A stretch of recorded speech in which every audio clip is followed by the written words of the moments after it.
The lake cabin my father built by hand in 1981 wasn't just a structure. It was our sanctuary. Nestled under towering pines on the north shore of Cedar Mirror Lake, it stood as a quiet retreat for generations. We fished off the dock in summer, chopped firewood in winter, and watched loons raise their chicks from our screened porch every spring. When he passed, the cabin came to me, and I vowed to preserve it exactly as he left it. But that vow ran headlong into a man named Gerald Dorsey, the self-proclaimed president for life of the Lakeside Pines HOA.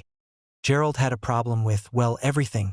If your grass was a half-inch too long or your shingles weren't the right shade of brown, expect a citation. And if you owned property not subject to the HOA, like my cabin, he'd still find a way to meddle. See, my cabin predates the HOA. This grandfathered out. No dues, no meetings, no authority over me. That burned Gerald to his core. He hated that I rebuilt the dock after a storm, said it spoiled the view. He called the county when I had a contractor replace the roof. They found no violations. He even tried to fine me for unauthorized use of outdoor lighting, despite having no jurisdiction. Then came the fire. I got the call at 3:14 a.m. from the fire department. Your cabin's fully engulfed. I raced up, heart in my throat. The flames were visible from the main road, a fiery silhouette where our family memories once stood. Took 4 hours to control the blaze. Everything was gone.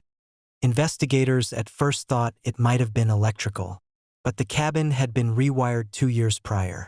Then they found traces of accelerant near the rear wall and porch steps, and a burned rag stuffed into the propane crawlspace vent. It was arson. At that moment, grief turned into rage. I started reviewing every piece of surveillance footage I had. Thankfully, I had motion-triggered trail cams around the property. 2 days later, one of the cameras revealed the grainy but unmistakable outline of a man walking toward the cabin late at night, carrying a gas can.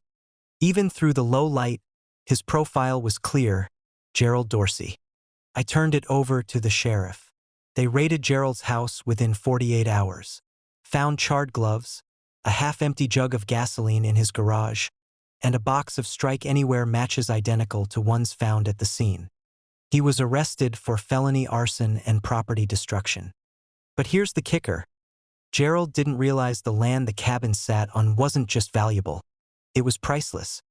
Unbeknownst to him, Cedar Mirror Lake had just been rezoned as a protected wildlife corridor. That made my property eligible for a federal conservation grant, plus restoration funds from the state for historic structures damaged by disaster, especially those lost to arson. Within 6 months, I had $480,000 in grants and insurance funds. More than enough to rebuild. And rebuild I did. But not just the same old cabin. I hired architects to replicate my father's design, but added solar, geothermal, fire-resistant siding, and upgraded everything to modern code. What rose from the ashes was a tribute, a fortress, and a middle finger to Gerald, all in one. Meanwhile, Gerald lost everything. Convicted of felony arson, he's serving 8 years. The HOA tried to distance themselves, but the civil lawsuits from his actions cost them dearly. Half the board resigned. Dues tripled. Residents began selling. Now, I sit on my new porch, sipping coffee as the sun rises over the lake.